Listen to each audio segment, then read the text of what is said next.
we're going to try this at a slightly different angle because I want to try and do this whole video in one hit. So I have my lining piece and my exterior piece, which has been quilted. And what I'm going to do is, this is just for the flaps, so this is the front flaps only, and we're going to repeat the same thing with both flaps. So I'm going to lay my exterior panel onto my lining panel so that the exterior fabric and the lining fabric are wrong sides together, so you can see the lining fabric and the exterior fabric are on the outside with the foam in the middle. We've effectively made a foam sandwich. And then I just need some clips.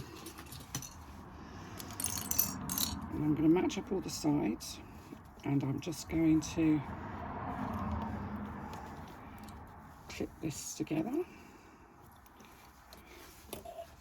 If you haven't quilted, you will have basted your fabric to your foam, and that's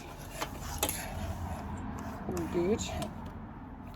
What we're now going to do is a second line of basting, and we're just going to baste our lining onto our foam. So I'm just going to start at this end, and I'm basting at 1/8 of an inch.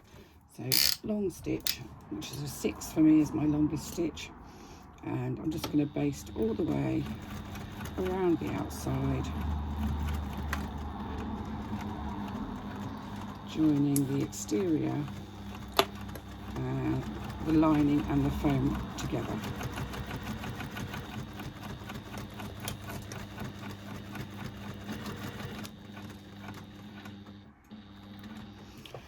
I'm not going to be taking these basting stitches out, so you won't actually see them once it's finished though.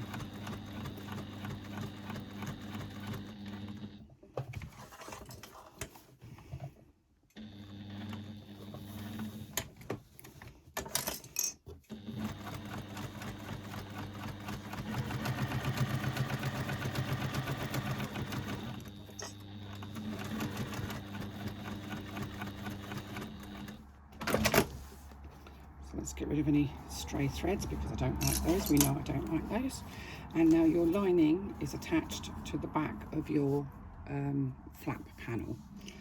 Now, let me just move the video camera around a little bit because I want to, I want to be able to show you what I'm doing. And I'm hoping that you can see now. Okay, so I have my curved edge at the top here, and my cornered edge, my boxed edge at the bottom. I'm going to turn that over, and I'm going to grab my binding, and you can see my binding is made of the same fabric as my lining. And on this top edge where you've got that curve, in that top corner, I'm going to pop the open edge of my binding, and I'm going to carefully clip it. You should be able to just ease it round the curve. Don't pull it and stretch it, just ease it gently, let it go naturally. Need more clips. You can take it round the curve and take it quite slowly, and it will go quite easily. You don't need to stretch it though.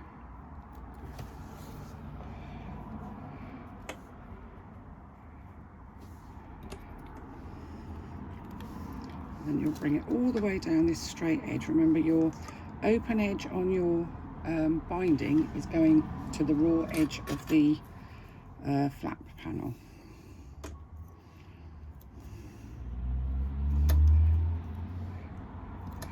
Okay, so our binding is now all the way down.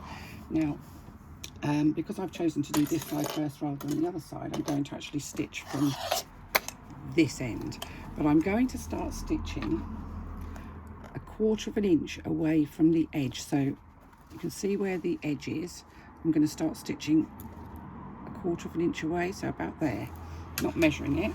And I'm going to stitch all the way around the binding at a very accurate 1/4 of an inch seam allowance.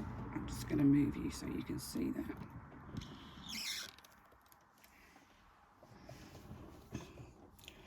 So reduce my stitch length. I'm just going to back stitch a couple of times just to secure my stitching.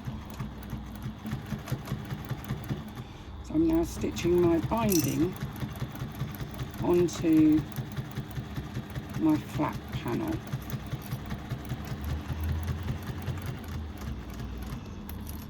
Now, doing it on the lining may seem counterintuitive to some of you if you're quilters, but I found it's easier to do it this way in this project.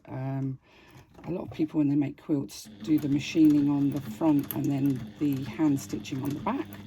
I always do the other way around because I just think it looks nice, but that's a personal preference, nothing more. I found that doing it the other way around on this bag doesn't really work very well when you come to final construction. So trust me, promise, I'm not trying to lead you astray. So you can see we're now attached all the way down to a 1/4 inch point away from that corner. Now, what I'm going to do, and I'm trying to do this sideways on so you can see what I'm doing, and hopefully I won't look an idiot, is I'm going to take what's left of my binding, and I've cut my binding a little bit longer, and I'm going to pull it up so that it's at 90 degrees to this short end. And you can see that that's coming out at the top, and we have a 45-degree angle that's appeared there.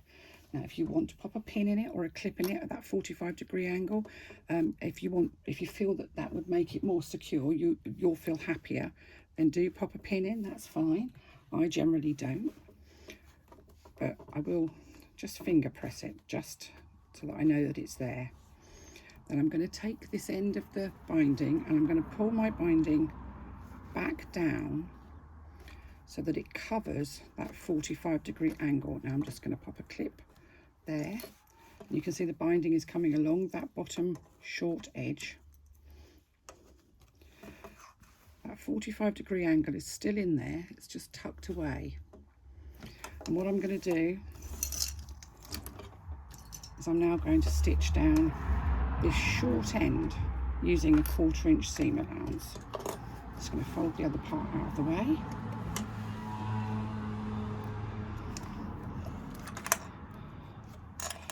Now, I know this is a 1/4 inch seam allowance because I know the size of my foot.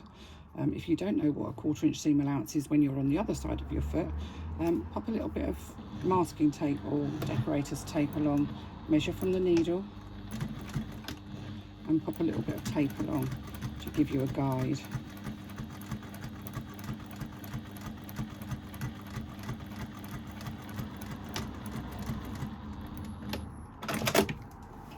Right, your binding is now secure. I've got a clip caught in the handle of my scissors, that's bizarre. So let's get rid of those ends, and I'm just going to trim off that last little bit of binding. Now hopefully I can show you what I'm going to do now, because I am going to hand stitch this. So I'm going to grab myself some thread and I'm going to thread up a needle. I'm going to put a knot in the ends. Now if you really don't want to hand stitch, you can do this by machine. However, this bit and the gusset's quite easy to do by machine, but if you try and do the main bag by machine, you may have problems because it's quite tough to do. So I'm going to take my bit of binding and I'm going to pull my binding gently around to the right side of my panel. You can see it kind of curves in quite easily. So I'm going to clip as I go. Just pull it out so that it goes round that curve, and it should ease round nice and easily. And just clip it in place. You don't want any puckers or gathers in it, because that will just look untidy. I'm just literally, I'm hoping my hand is in the way. Let's try and do it from a different angle. So you're just easing that binding around the outside of your panel. Now when you get to this bottom corner where you did that 90-degree thing, if you push your finger down and then pull that bottom bit up, what you'll end up with is, I don't know if you can see that even, is a nicely mitered 45-degree angle. So pull this one down and the bottom one up, and you get a nicely, let's see if I can, oh, I can zoom in, look at that. So bring that one down, the bottom one up. I'm going to hold it with my ball, but you can see there's a lovely 45-degree angle. Pop a clip in it. Once you've got it there, pop a clip in it, because you can be proud of that. It's the little things with binding that make it really, really special, and really nice mitered corners make it really special. So let's just get back out again if I can. Oh no, wrong way. And I'm going to take my needle and thread. I'm trying to do this close up so you can actually see what I'm doing, but the trouble is I can't actually see where I am on the camera. So I'm just going to take that one out. Let's remove the first couple of clips. I'm just taking that binding up a bit, but I just want to make sure that my knot is sort of within the fabric. I don't want the knot to show. Now I'm using self-coloured thread, so it should disappear quite easily into the binding. Now you can either use a ladder stitch, or I like to use a small whip stitch. And all I'm going to do is I'm going to stitch through the exterior fabric and then through the very, very edge of my binding. I'm going to make small stitches, small tidy stitches that will hold my binding in place. If you really feel that you can't do this, you can go round with your machine trying to keep as close to that folded edge as you possibly can. I personally prefer to see it hand stitched, and traditionally it should be hand stitched. Traditional quilters will, I'm sorry about the row, there's an awful lot of noise on the road today, but it's also very, very warm, so that doesn't want to go through. That's better. Trying to go through the fabric rather than through the foam. Going through the foam just makes life a little bit more difficult for you. But I find this really therapeutic. And once it's on, you cannot see any of, well, you shouldn't see any of the hand stitching. I mean, I'm using a self-coloured thread, so those stitches should just kind of disappear into the fabric. Let's just